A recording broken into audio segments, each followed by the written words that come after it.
ศัตรูก็กินทรัพย์สินภายในทำร้ายครอบครัวไร้ความสุขลูกเมียทุกใจเงินทองที่หามาได้สลายไปกับน้ำเมาตั้งจิต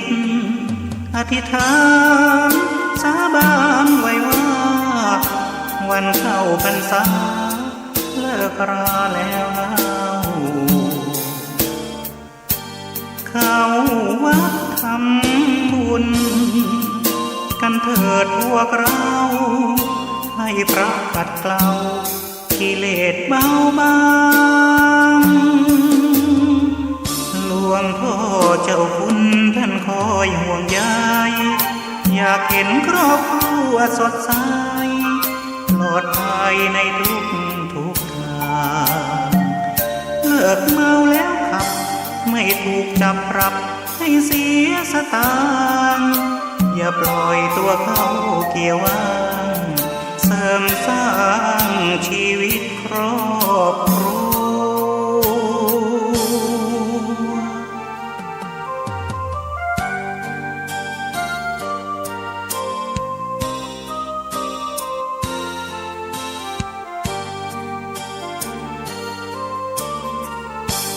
ตั้งจิตอธิษฐานสาบานไว้ว่าวันเข้าพรรษาเลิกราแล้วเล่าเข้าวัดทำบุญกันเถิดพวกเราให้พระปัดเกลากิเลสเบาบางหลวงพ่อเจ้าคุณท่านคอยห่วงใยอยากเห็นครอบครัวสดใสปลอดภัยในทุกทางเลิกเมาแล้วขับไม่ถูกจับปรับให้เสียสตางค์อย่าปล่อยตัวเข้าเกี่ยวว่างเสริมสร้างชีวิตครอบครัว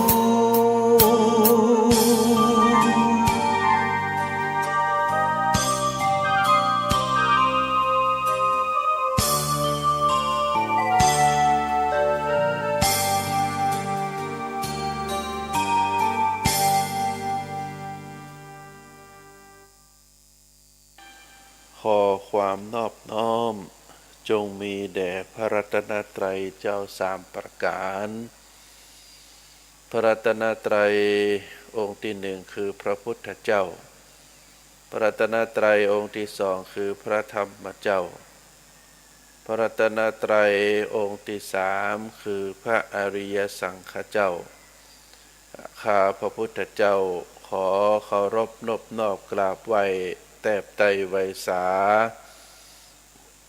คุณพระรัตนตรัยเจ้าถึงสามประการด้วยความเคารพสักการะเป็นอย่างยิ่งขอถวายความเคารพพระมหาเถรานุเถระเจ้าคณะพระสังฆาธิการครูบาอาจารย์ตลอดถึงพระภิกษุหนุ่มสามเณรน้อยจุตนจุองค์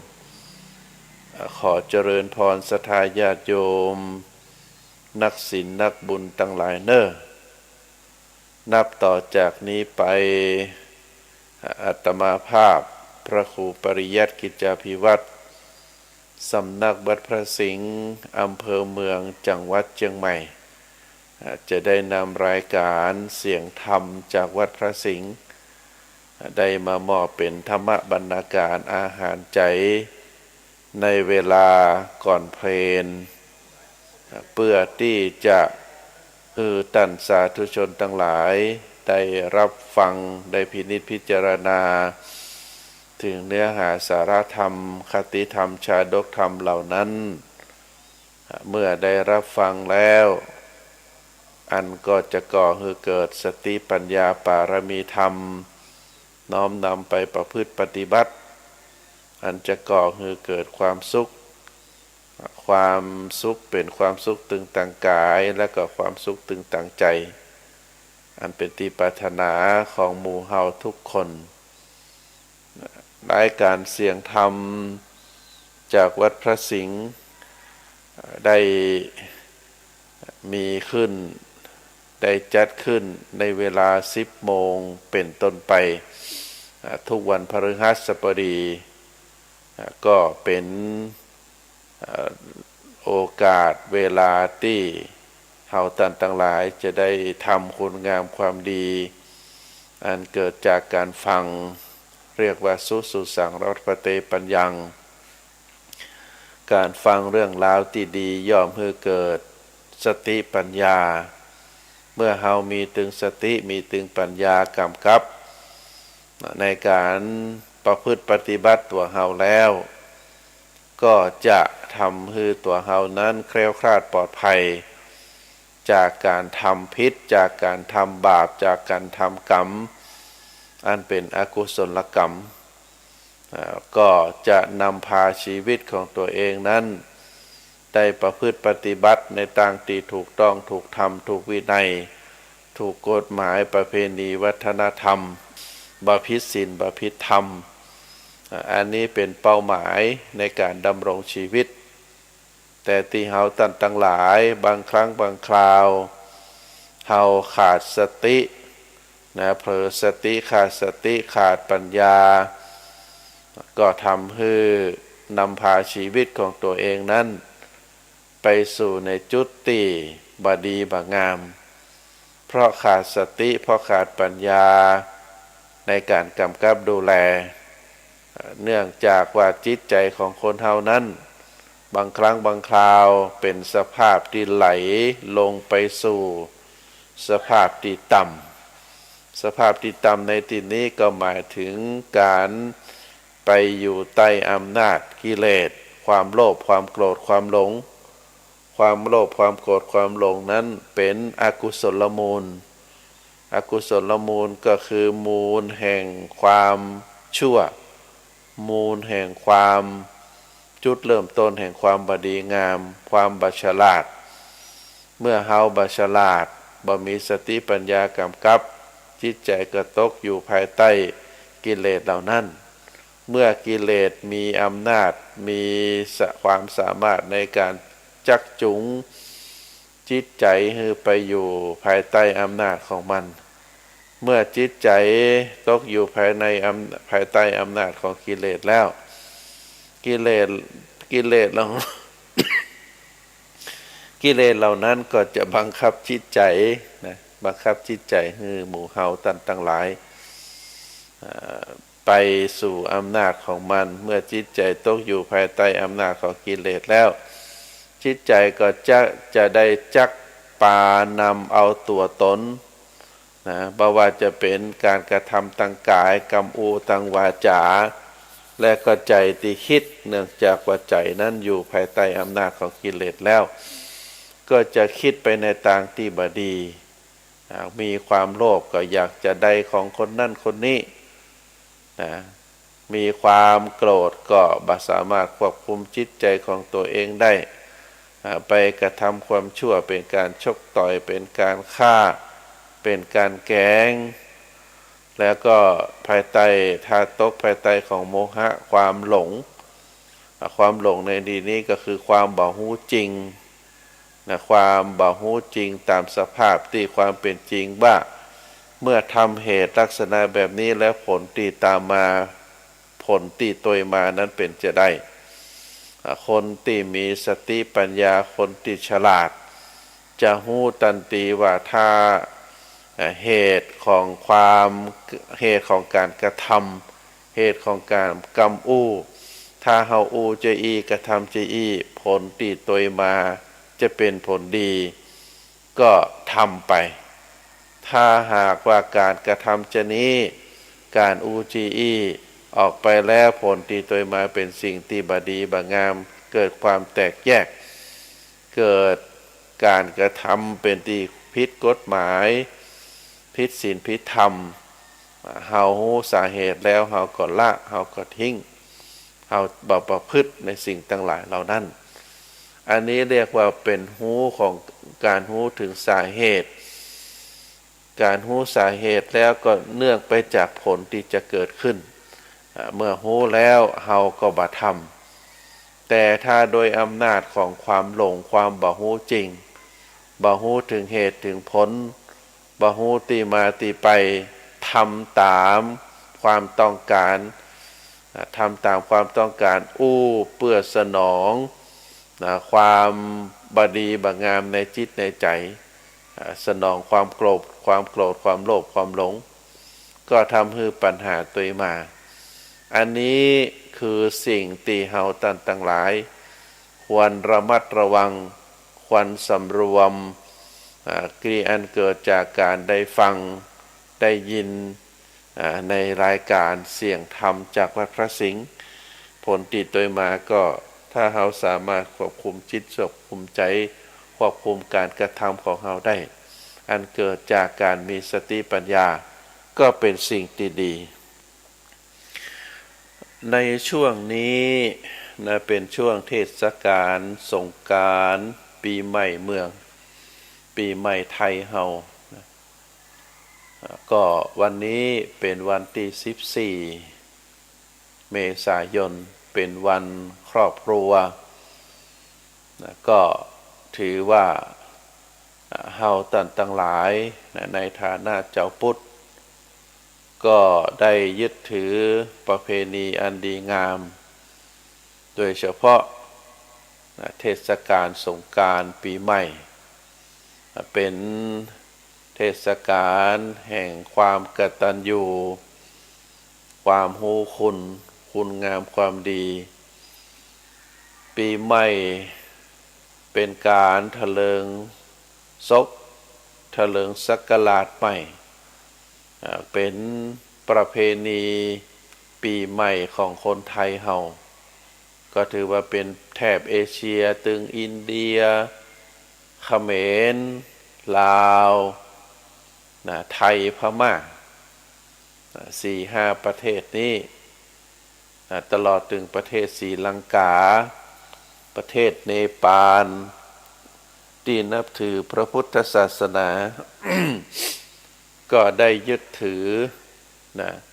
ในเดือนเมษาวันที่13 14 15เป็นประเพณีสงกรานต์หรือประเพณีปีใหม่การเถลิงศกใหม่อันนี้เป็นเรื่องราวที่เกิดขึ้นเป็นประเพณีวัฒนธรรมอันงดงามได้เจริญมาจนถึงปัจจุบันนี้ก็โดยสรุปแล้วในการประเพณีสงกรานต์นั้นสิ่งที่เฮาได้น้อมเข้ามาสู่ตัวเฮาตามหลักพระพุทธศาสนาการได้ดำรงชีวิตได้ผ่านไปแห่งปีหนึ่งแล้วก็เข้าสู่ปีใหม่พ.ศ.ใหม่อันนี้เป็นเรื่องของปีใหม่เฮาในฐานะเจ้าของชีวิตเมื่อชีวิตเฮาได้แคล้วคลาดปลอดภัยได้มีดำรงชีวิตรอดมาแห่งปีหนึ่งก็ทำให้เฮาท่านทั้งหลายได้น้อมรำลึกถึงคุณงามความดีได้น้อมรำลึกถึงความกตัญญูกตเวทีโดยเฉพาะความกตัญญูกตเวทีต่อตัวเฮาต่อชีวิตเฮาก็ได้น้อมรำลึกว่าการได้ดำรงชีวิตอยู่เป็นมนุษย์เป็นเรื่องยากแล้วก็การได้ประคับประคองชีวิตของเฮาให้อยู่ตลอดรอดฝั่งก็ถือว่าเป็นเรื่องยากเพราะฉะนั้นเมื่อเฮามีโอกาสได้ดูแลได้ดำรงขันธ์ไทยประคับประคองขันธ์ของเฮาตัวเฮาคือมีความแข็งแรงสามารถดำรงชีวิตสามารถที่จะทำคุณงามความดีด้วยความกตัญญูกตเวทีด้วยความกตัญญูกตเวทีก็ถือว่าเป็นคุณงามความดีตามศาสนาสุภาษิตที่ว่านิมิตังสาธุรูปานังกตัญญูกตเวทิตา ความกตัญญูรู้คุณและกตเวทีตอบแทนคุณหรือประกาศความรู้คุณคือปรากฏเป็นเครื่องหมายของความดีเพราะฉะนั้นเฮากตัญญูต่อตัวเฮาต่อตัวเฮาต่อบุญต่อกุศลที่อยู่ในตัวเฮาก็ถือว่าเป็นเรื่องที่ดีเฮากตัญญูต่อผู้อื่นต่อบุคคลอื่นที่เป็นพ่อเป็นแม่เป็นครูบาอาจารย์กตัญญูต่อพระรัตนตรัยก็ถือว่าเป็นเรื่องที่ดีหรือความกตัญญูต่อที่อยู่อาศัยความกตัญญูต่อธรรมชาติต่อดินต่อน้ำต่อไฟต่อลมต่อต้นไม้ต่ออากาศก็ถือว่าเป็นสิ่งที่ดีแล้วก็สิ่งสำคัญที่สุดเฮาบ่ลืมตัวเฮามีความกตัญญูต่อร่างกายยาววาหนาคืบที่เฮาสามารถดำรงชีวิตอยู่ได้ก็เพราะว่าบุญกุศลของเฮาจึงบ่ลืมแล้วก็เฮาก็มีความกตัญญูรู้คุณต่อบุญต่อกุศลที่ได้เลี้ยงได้ตบแต่งได้นำพาชีวิตของเฮาให้อยู่แคล้วคลาดปลอดภัยอันนี้เป็นการแสดงออกซึ่งความกตัญญูกตเวทิตาธรรมต่อตัวเฮาโดยการประพฤติปฏิบัติในสิ่งที่ถูกต้องในสิ่งที่ประเสริฐก็เฮาท่านทั้งหลายได้ลำลึกถึงในหน้าที่ของตัวเฮาซึ่งรัชกาลที่6มีพระราชนิพนธ์ไว้ว่าประวัติวีรบุรุษไซเตือนใจเฮานาว่าอาจจักยังชนเลิศได้และยามจะบรรลัยทิ้งซึ่งรอยบาดเหยียบเน้นไว้แทบพื้นทรายสมัยแทบพื้นทรายสมัยตรงนี้ก็คือเฮาท่านทั้งหลายได้เข้าใจว่าประวัติวีรบุรุษก็คือคนกล้ากล้าในธรรมกล้าในการที่จะอู้ในการที่จะกระทำในสิ่งที่ดีในสมัยอดีตที่ผ่านมาบอกว่าจะเป็นพระพุทธเจ้าก็ดีพระอริยสังฆเจ้าก็ดีตลอดถึงวีรบุรุษในทางบ้านเมืองอันมีบุรพมหากษัตริยาธิราชเจ้าก็ดีหรือผู้นำที่มีศีลมีธรรมก็ดีท่านทั้งหลายเหล่านั้นช่วงที่มีอายุก็ได้ประพฤติปฏิบัติเป็นแบบอย่างและยามที่ได้ถึงแก่พระนิพพานหรือได้ถึงแก่เป็นการมรณภาพไปก็ดีหรือสิ้นพระชนม์ตลอดถึงแก่กรรมไปก็ดีล่องรอยที่เป็นตัวอย่างเป็นแบบอย่างในทางที่ดีก็ปรากฏให้เฮาท่านทั้งหลายได้ทราบเพราะว่าบุคคลทั้งหลายเหล่านั้นเฮาจะหันว่าทุกคนนั้นเป็นต้นแบบเป็นแบบอย่างในการศึกษาและก็ปฏิบัติดำเนินตามที่เฮาท่านทั้งหลายได้หู้ได้หัน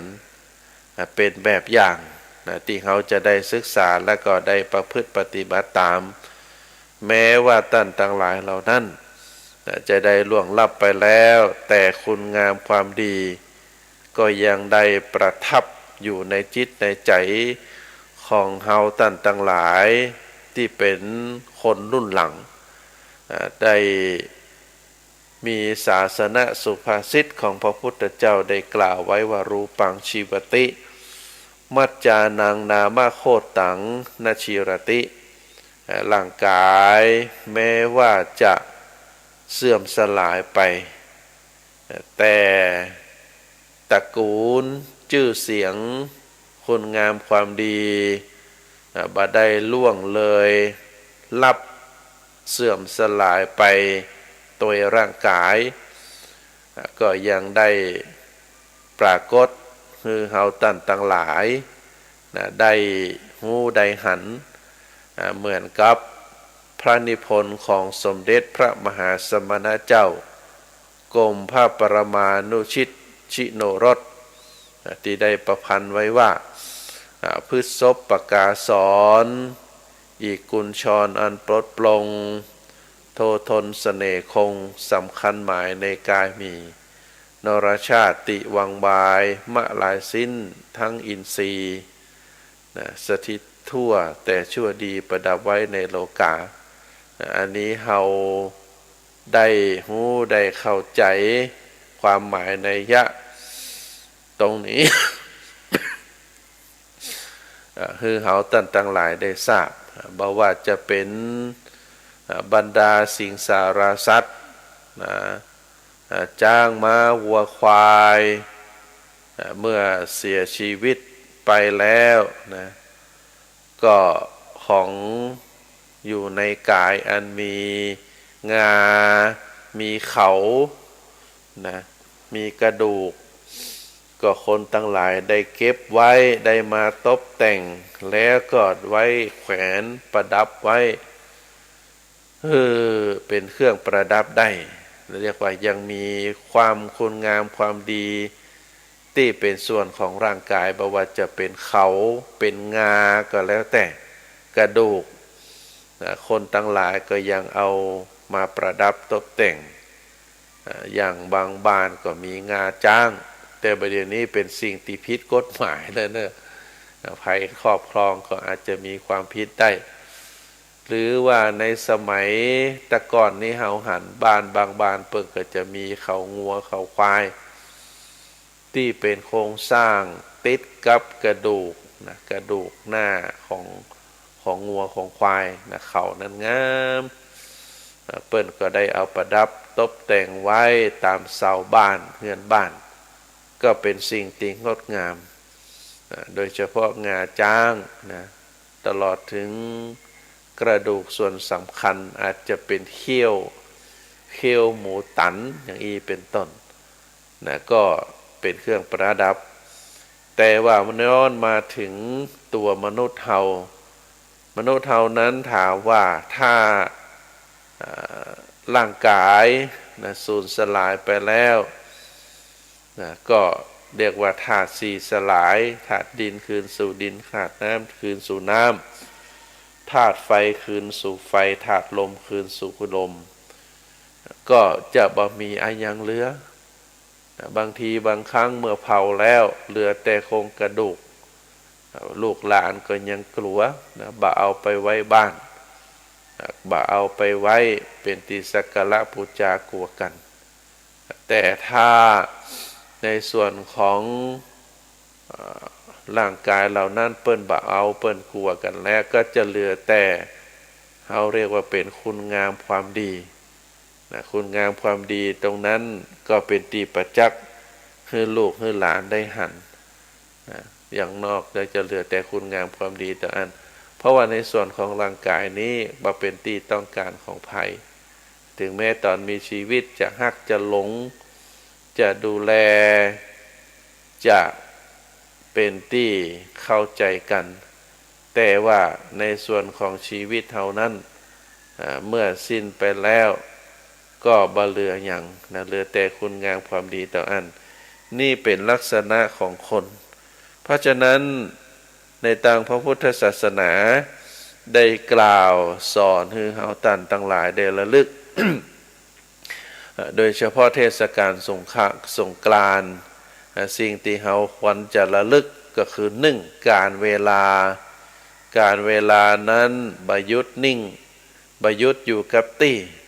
นะการบริหารเวลาของแต่ละคนนั้นเป็นเรื่องสำคัญทุกคนธรรมชาติถือมาวันละ24ชั่วโมงนะสัปดาห์หนึ่งก็7วัน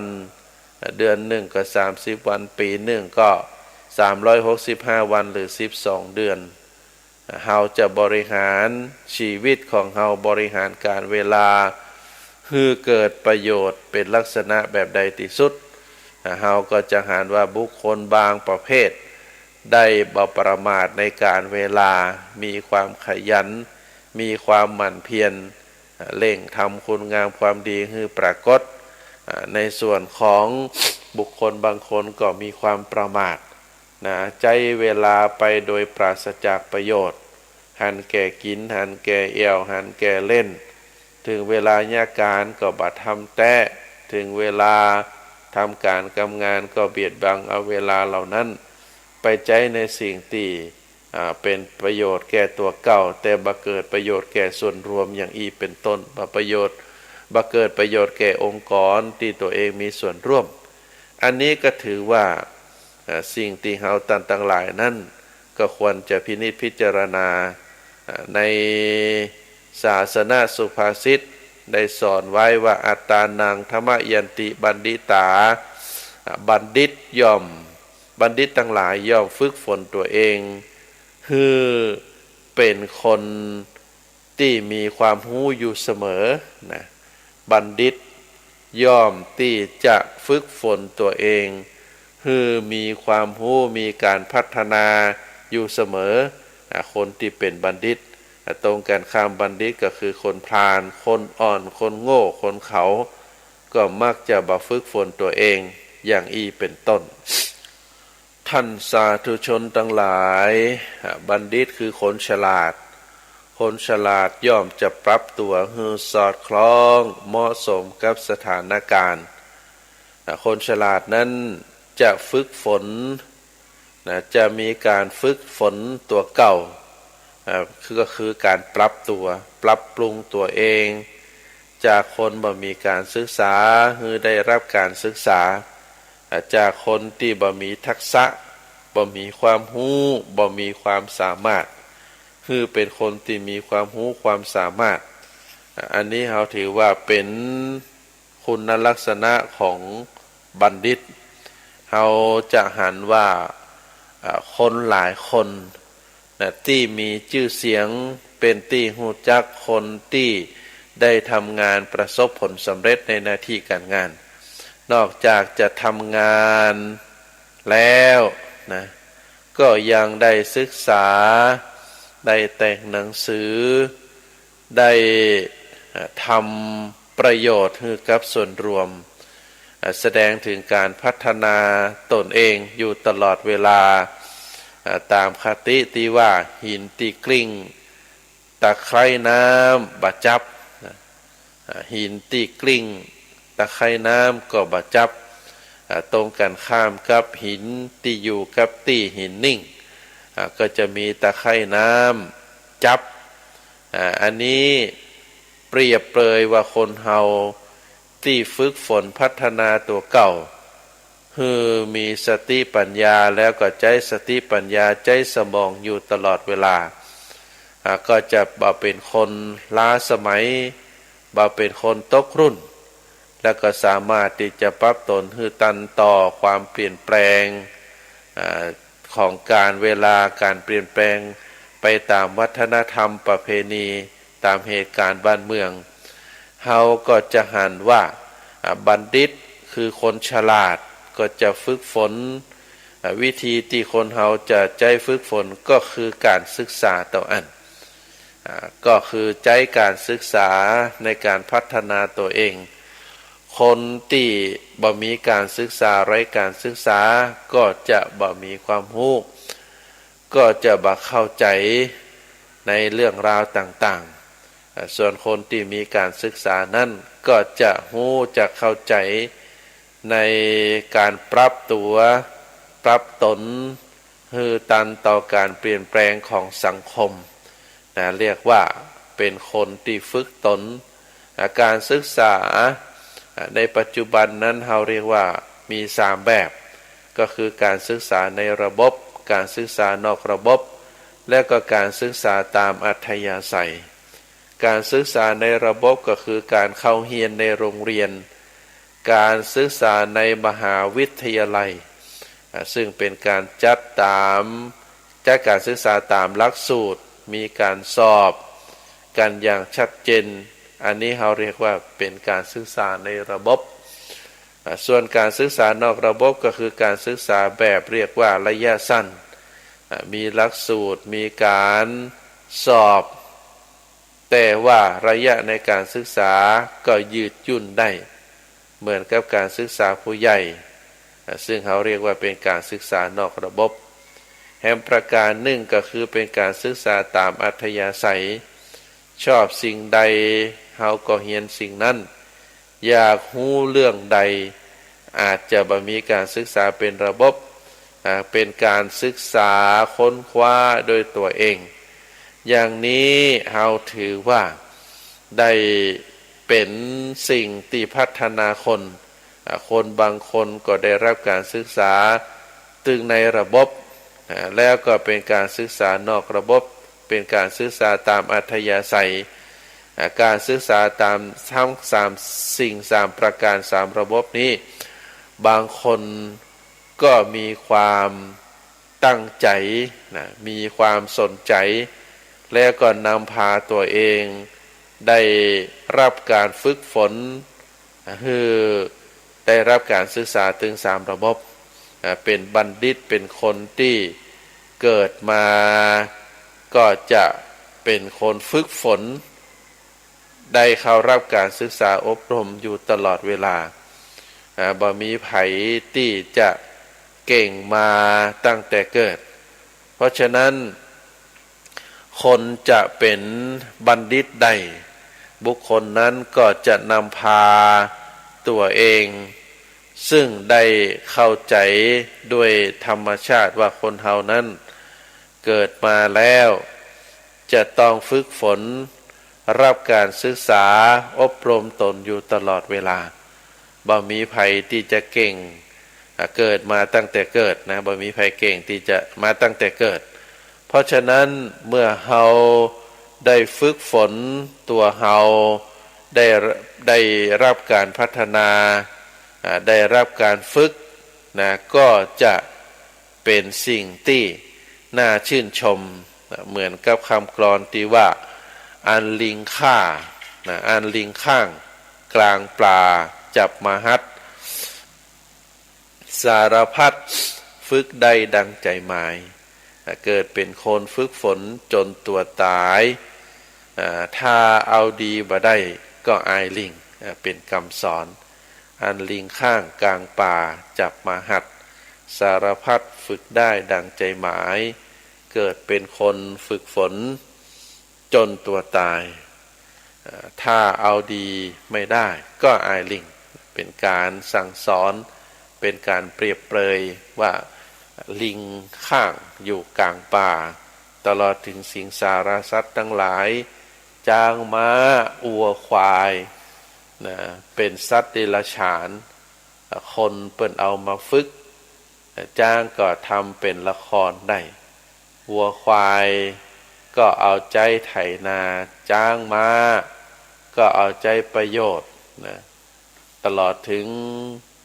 ลิงนะก็เอามาจับเอามาฝึกทำเป็นละครลิงได้ทำใจให้เรียกว่าไต่ขึ้นต้นเปล่าๆแล้วก็เอาลูกเปล่าๆหล่นลงมาได้ใจแรงงานของลิงได้อันนี้เป็นความฉลาดเป็นความเรียกว่าลิงก็ยังพัฒนาได้สัตว์ก็ยังพัฒนาได้แล้วตัวเฮาถ้าเฮาบ่พัฒนาบ่ศึกษาห้ำเฮียนเปิ้นก็ว่าจะเป็นสิ่งที่เฮาอายลิงได้เพราะฉะนั้นคนเฮาเมื่อเกิดเป็นคนแล้วก็จะต้องฝึกฝนนะการฝึกฝนช่วยในการปรับตนการเรียนการศึกษาเอาไว้ปรับตัวปรับตนตามสถานการณ์เพื่อแก้ปัญหาให้ได้คนที่ปรับตัวได้เมื่อไปทำธุรกิจก็ปรับตัวให้ทันต่อเหตุการณ์ไปเป็นผู้บริหารเป็นผู้ปกครอง ก็แก้ปัญหาได้ดังที่มีคำกล่าวว่าเผ่าพันธุ์ที่อยู่รอดบ่ได้เผ่าพันธุ์ที่อยู่รอดปัจจัยเผ่าพันธุ์ที่เข้มแข็งที่สุดหรือฉลาดที่สุดเผ่าพันธุ์ที่อยู่รอดก็คือเผ่าพันธุ์ที่ปรับตัวเองได้เก่งที่สุดถ้าปรับตัวได้ก็จะอยู่รอดปลอดภัยถ้าปรับตัวบ่ได้บางทีก็จะสูญพันธุ์นะสูญพันธุ์ลักษณะก็เป็นมาตั้งแต่อดีตกาลนะท่านสาธุชนซึ่งมีครูบาอาจารย์ได้กล่าวไว้บอกว่าในสมัยโบราณเป็นเวลา65ล้านปีมาแล้วไดโนเสาร์นะสูญพันธุ์ไปเพราะอุกกาบาตพุ่งชนโลกแล้วเกิดฝุ่นคละคลุ้งปกปิดท้องฟ้าจนแดดส่องบัดถึงแผ่นดินทำให้พืชพันธุ์ธัญญาหารตายเมื่อพืชพันธุ์ธัญญาหารตายไดโนเสาร์ที่กินพืชตัวใหญ่เรียกว่าไดโนเสาร์นั้นมีตัวใหญ่ขนาดเท่ากับช้าง60เชือกรวมกันช้าง60เชือก60ตัวรวมกันนั้นเท่ากับไดโนเสาร์ตัวหนึ่งแต่สมองของไดโนเสาร์นั้นเปิดบอกว่ามีสมองเต่าแมวแค่จะเดินก็คิดนักขาแต่ละขาอาจจะสามัคคีกันโดยซ้ำไปประเด็นโยงตรงอยู่ที่ว่าพอต้นไม้พืชทั้งหลายตายไปเนื่องจากบ่ได้รับแสงแดดไดโนเสาร์บ่สามารถที่จะปรับตัวหาอาหารได้ไดโนเสาร์ที่กินพืชอย่างนี้ก็ตายเป็นเหตุให้ไดโนเสาร์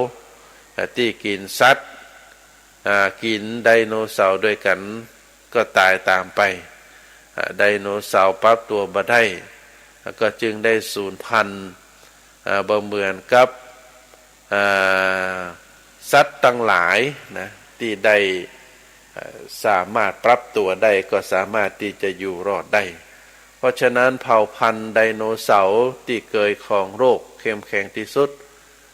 ฉลาดที่สุดกว่าสัตว์ทั้งหลายก็ล่มสลายสูญพันธุ์ไปเพราะปรับตัวนะเผชิญปัญหาบ่ได้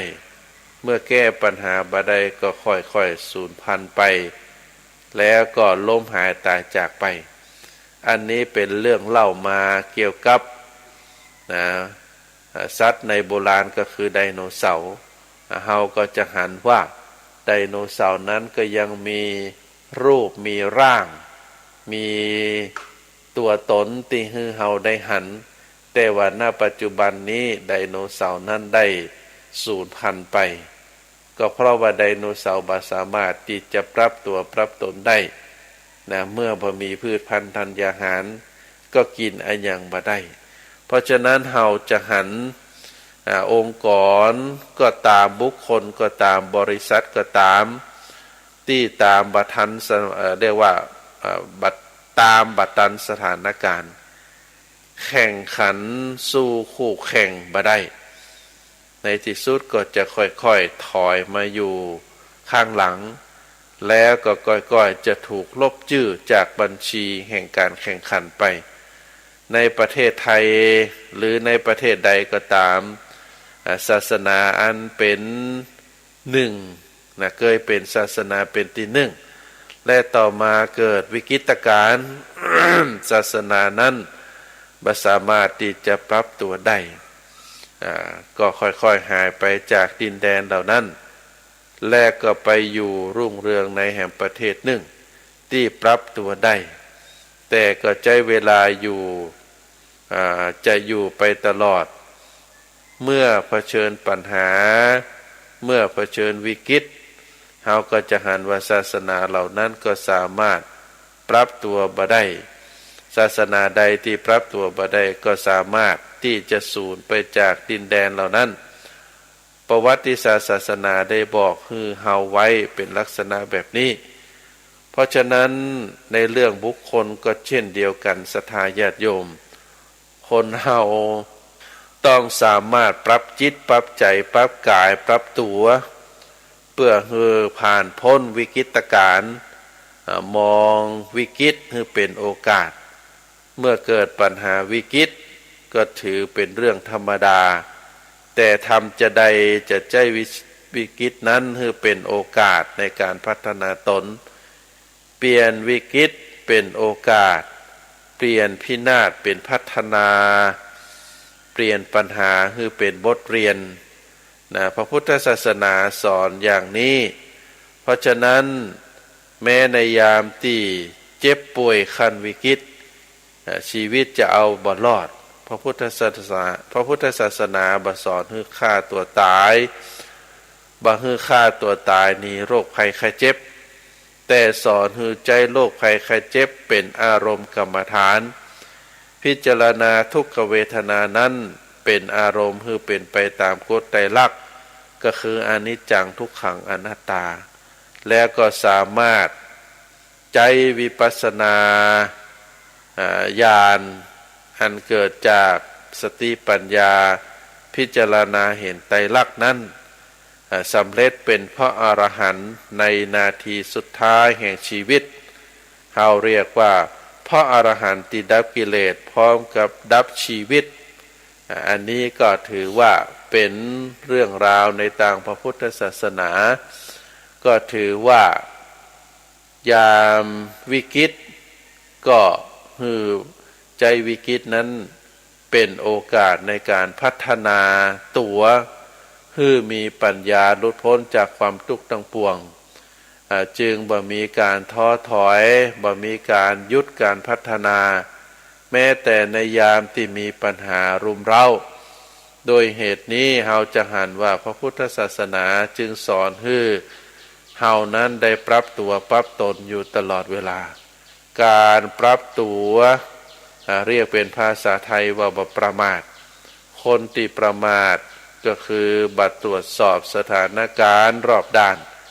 แล้วก็ใจเย็นเฉยอยู่กับสถานการณ์เหล่านั้นเหมือนหนึ่งว่ามันคงจะเป็นอยู่ถาวรนะแล้วก็ประมาทนึกว่าตัวเองนั้นเป็นคนดีเป็นคนรวยอยู่ตลอดเวลา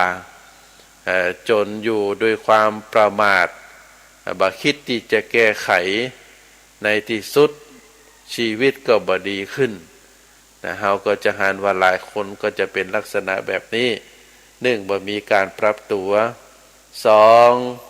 บ่นำเอาความรู้ที่ตัวเองจะต้องพัฒนานั้นเพื่อที่จะให้ตัวเองแคล้วคลาดปลอดภัยแต่ก็ยังจมปลักอยู่ในวิถีชีวิตเดิมๆเปิ้นพัฒนาไปไกลแล้วแต่ตัวเองก็บ่ยอมพัฒนาบ่ยอมศึกษาเรียนรู้ยังคงอยู่ในกรอบเดิมๆพระพุทธเจ้าได้ตรัสไว้เป็นปัจฉิมโอวาทครั้งสุดท้ายในชีวิตของพระองค์ว่าสิ่งต่างหลายเสื่อมสลายไปเป็นธรรมดาท่านทั้งหลายจงยังกิจการให้สำเร็จด้วยความบ่ประมาทก็เป็นการเตือนให้เฮาท่านทั้งหลายได้เข้าใจในวิถีชีวิตของความเป็นอยู่ในช่วงเทศกาลสงกรานต์เพราะฉะนั้นท่านสาธุชนทั้งหลายเทศกาลสงกรานต์ก็ได้เป็นเราเรียกว่าเป็นวิถีชีวิตที่คนทั้งหลายโดยเฉพาะคนเมืองเฮาเป็นการให้คติธรรมหนึ่งมีความกตัญญูน้อมรำลึกถึงผู้ที่มีบุญคุณต่อชีวิตเฮาอาจจะเป็นปิตามารดาปู่ย่าตายายบรรพบุรุษเฮาก็ได้ทำบุญอุทิศให้กับท่านทั้งหลายเหล่านั้นประการที่สองผู้ที่มีพระคุณต่อเฮาที่ยังมีชีวิตอยู่ก็จะพากันไปลดน้ำดำหัวขอปอนนำสิ่งที่มันเป็นประโยชน์อาจจะเป็นเสื้อผ้าหรือผ้าท่อนต้นสบายอาหารสิ่งของต่างๆเฮาก็ไปทำบุญ ไปดำหัวเปิ้นอย่างอีเป็นต้นประการที่สามเฮาก็บ่ประมาทในการดำเนินชีวิตใจสติใจปัญญาทบทวนในรอบปีที่ผ่านมาการดำเนินชีวิตของเฮานั้นเป็นลักษณะแบบใดก็เป็นการนำเอาธรรมคำสอนในทางพระพุทธศาสนามาพินิจพิจารณาในช่วงเทศกาลสงกรานต์ปีใหม่ก็อันไหนที่มันเป็นสิ่งที่บดีเป็นสิ่งที่บางามเป็นสิ่งที่ผิดศีลผิดธรรมเฮาก็ละเฮาก็เลิกในส่วนใดที่เป็นคุณงามความดีในส่วนใดที่เป็นบุญเป็นกุศลบาปผิดศีลบาปผิดธรรมบาปผิดประเพณีเฮาก็ได้น้อมนำเอาสิ่งต่างหลายเหล่านั้นมาประพฤติปฏิบัติเพื่อที่จะให้เฮานั้นได้ประสบผลสำเร็จในชีวิตโดยการศึกษาโดยการพัฒนาตนเองให้เป็นคนที่มีความรู้แล้วก็ปรับในการดำเนินชีวิตให้เปลี่ยนไปตามสถานการณ์บ่ได้ฝืนอยู่แบบเดิมแต่ดูสถานการณ์ดูเหตุการณ์ดูเรื่องราวต่างๆดูสังคมโลกเปิ่นพัฒนาไปเป็นแนวลักษณะแบบใดเฮาก็ต้องทุ่มเทพัฒนาตัวเฮาโดยเฉพาะคือมีการศึกษามีความรู้มีความเข้าใจนอกจากนั้นแล้วก็ได้พัฒนาตัวเองด้วยความทันสมัยด้วยการยึดหลักคำสอนของพระพุทธศาสนาเป็นหลักเป็นประการด้วยความบ่ประมาทโดยการที่จะบ่ให้ตัวเองนั้นประมาทในการเวลาประมาทในการทำบุญทำกุศลแล้วก็บั่นหลงในสังขารก็คือร่างกายของเฮาฮู้เต้าตันสิ่งใดที่เกิดขึ้นถ้าเป็นไปในทางสิ่งที่บดีโดยเฉพาะการล้มหายตายจากการได้เสื่อมสูญได้เสื่อมสูญบุคคลอันเป็นที่รักได้สูญเสียสิ่งของที่เฮาได้หามาแล้วก็ได้สูญเสียไปก็ดีหรือแม้แต่ชีวิตของคนเฮาถึงการเวลาแล้วก็จะได้เจ็บจะได้ป่วยไปตามกาลเวลาเมื่อความเจ็บความป่วยเกิดขึ้นกับเฮาแล้วเฮาก็บ่ประมาทก็ได้น้อมรำลึกใจรักธรรมคำสอนของพระพุทธเจ้าอนิจจังทุกขังอนัตตาเฮาเรียกว่ากฎไตรลักษณ์มาเป็นหลักในการดำเนินชีวิตในการพิจารณาเมื่อเฮาเข้าใจในไตรลักษณ์กฎของธรรมชาติกฎของชีวิตแล้วมีการเกิดขึ้นในเบื้องต้นมีการแปรปรวนในท่ามกลางมีการดับสูญสลายไปในที่สุด เฮาก็ใจปัญญาพิจารณาหลักธรรมเหล่านั้นแล้วก็เฮาก็จะได้เข้าใจว่าชีวิตของคนเฮาเมื่อเป็นลักษณะแบบนี้แล้วเฮาก็สามารถที่จะดำรงตนดำรงขันธ์ดำรงตัวตนให้อยู่ได้อันนี้ก็ฝากให้ท่านสาธุชนได้พินิจพิจารณาในเนื่องในการเทศกาลสงกรานต์ปีใหม่ขออนุญาตในท้ายสุดท้ายนี้ขออนุญาตให้ศรัทธาประชาชนได้รับฟังเน้อว่าในวันที่14คือวันนี้วันที่15วันในวันพรุ่งนี้ที่วัดพระสิงห์นั้นก็ยังได้มีการส่งน้ำเรียกว่ามีการส่งน้ำพระพุทธสิหิงค์เนื่องจากว่าตะวาต่างเทศบาลนครเชียงใหม่ต่างวัดหลายๆวัดได้อัญเชิญพระพุทธรูปพระพุทธรูปที่สำคัญเอาออกแห่ใน9วัดนั้นก็มีวัดพระสิงห์วัดหนึ่งได้อาราธนาได้อัญเชิญหลวงพ่อพระพุทธสิหิงค์ได้ออกจากวิหารไหลคำแล้วก็ได้ขึ้นรถบุษบกออกแห่จากประตูตาแปมาที่วัดพระสิงห์ก็ทำให้บรรยากาศตะวันนี้คนมาร่วมงานกันเป็นจำนวนนักเมื่อไต่แห่พระพุทธรูปสำคัญมาถึงแล้ววัดต่างๆเปิดก็ปิกไปวัดของไผ่ของมันในส่วนของวัดพระสิงห์ก็ได้อัญเชิญหล ลวงพ่อพระพุทธสิหิงค์ประดิษฐานที่หน้าพระวิหารหลวงแล้วก็ได้จัดให้มีการส่งน้ำเพราะฉะนั้นศรัทธาญาติโยมที่มาวัดแล้วก็ประสงค์ที่จะส่งน้ำหลวงพ่อพระพุทธสิหิงค์ตามเทศกาลสงกรานต์ในวันนี้กับวันพรุ่งนี้2 วันเนอะวันที่14กับวันที่15ก็ยังมาตันอยู่สำหรับวันที่16นั้นก็จะได้อัญเชิญหลวงพ่อพระพุทธสิหิงค์ได้ไปประดิษฐานที่พระวิหารหลายคำอย่างเดิมเมื่อไปอยู่ในพระวิหารหลายคำแล้วก็บ่สามารถที่จะส่งน้ำได้นะอาจจะเป็นถวายสักการะหรือห่มพระพุทธห่มผ้าให้หลวงพ่อได้หลังจากได้ส่งน้ำแล้วก็เอาผ้าห่มเพื่อบรรเทาความเกิดความหนาวอย่างอีเป็นต้นก็เป็นแนวทางดำเนินที่เราได้ประพฤติปฏิบัติกันมาเป็นเวลาหลายร้อยปีในเทศกาลปีใหม่สงกรานต์ก็ฝากให้ท่านสาธุชนได้พินิจพิจารณาอาตมาภาพขอนำรายการเสียงธรรมจากวัดพระสิงห์จากท่านสาธุชนไปก่อนเน้อไว้ในโอกาสหน้าในสัปดาห์หน้าเฮาปิกมาปากันแฮมขอเจริญพร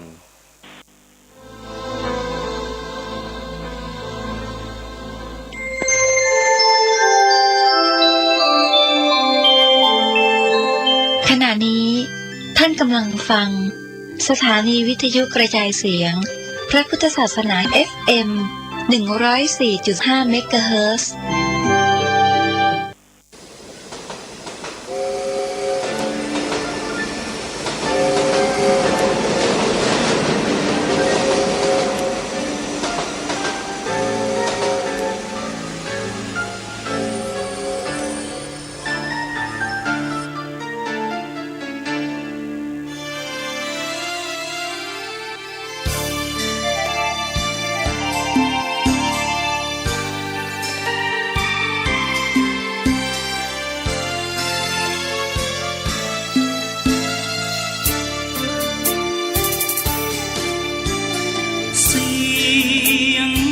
ด่วนขบวนพิเศษเจ้าคนสีธรรมนิเทศก่อกำเนิดธรรมสัญจรวันเข้าพรรษาทุกวันพระทำบุญขอพรรายการธรรมสัญจรร่วมแรมร้อนวัดทั่วล้านนาเสียงสวดมนต์นักบุญชุดขาวฟังดูเหมือนราเสียงพินจากแดนสวรรค์ไพเราะสนอหูประสานเสียงดังกังวานต่อหน้าองค์พระประธานองค์ยิ้มหวานให้ท่านนักบุญวันนี้เราต่างมาทั่วสารทิศแต่เราจิตรวมใจเป็นดวงเดียวกันเหมือนญาติพี่น้องร่วมต่อปัญหาธรรมสารพันก่อนจากยกมือไหว้กันส่งสัญญาณพบกันอีกคราเสียงรถด่วนขบวนพิเศษเจ้าคนสีธรรมนิเทศร่วมจิตศรัทธา40 กว่าปีวอนให้ลูกหลานช่วยกันสืบสานเป็นประเพณีวันเข้าพรรษาทุกปีสร้างคุณความดีธรรมสัญจร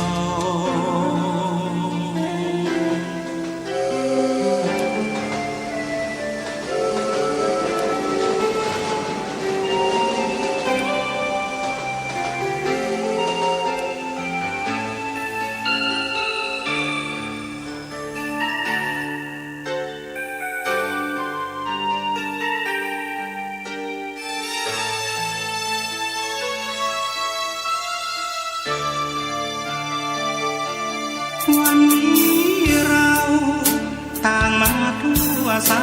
รทิศแต่เราจิตรวมใจเป็นดวงเดียวกัน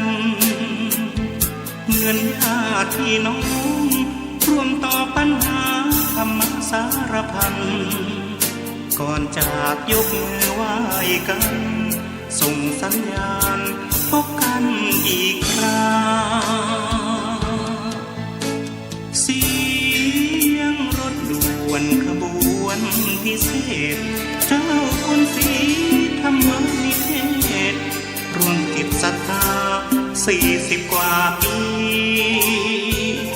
วอนให้ลูกหลานช่วยกันสืบสานเป็นประเพณีวันเข้าพรรษาทุกปีสร้างผลความดีธรรมสัญจร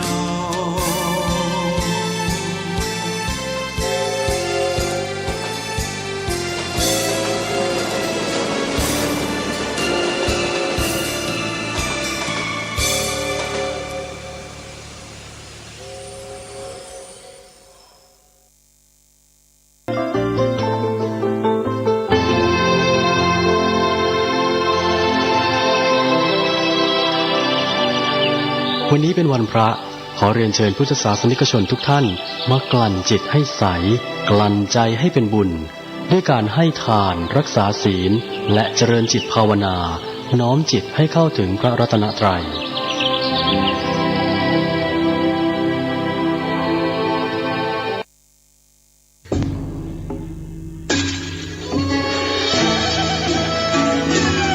ขอเชิญพุทธศาสนิกชนทุกท่านร่วมทำบุญผ้าป่าสามัคคีและร่วมเป็นเจ้าภาพโรงทานในพิธีทำบุญ1 ทศวรรษ 10 ปีที่พักสงฆ์สถาบันธรรมาภิวัตรบ้านศพเตินตำบลศพปาดอำเภอแม่เมาะจังหวัดลำปางในวันที่17 สิงหาคม 2565 เวลา 9 นาฬิกาถึง 15 นาฬิกา 30 นาทีบุญใหญ่ 10 ปีมีครั้งเดียวท่านสามารถร่วมทำบุญและเป็นเจ้าภาพโรงทานผ่านบัญชีธนาคารกรุงไทยสาขาประตูชัยชื่อบัญชีที่พักสงฆ์ธรรมาภิวัตรเลขบัญชี ค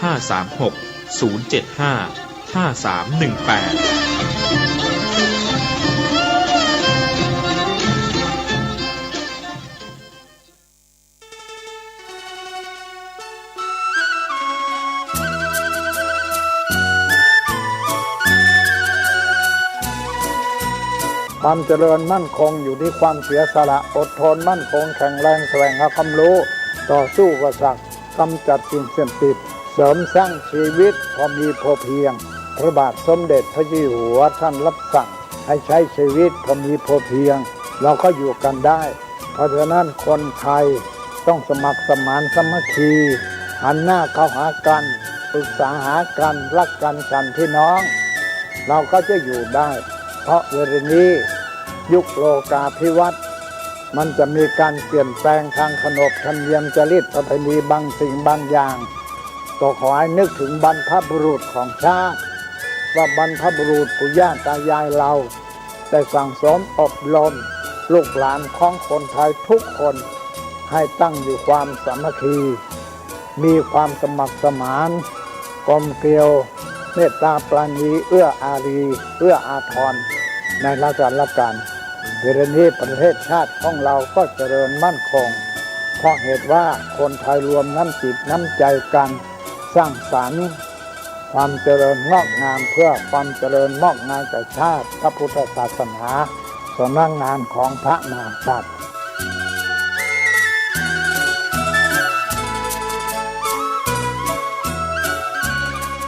ธรรมะข้อคิดจากพระเดชพระคุณท่านเจ้าคุณพระเทพวิสุทธิคุณด้วยความปรารถนา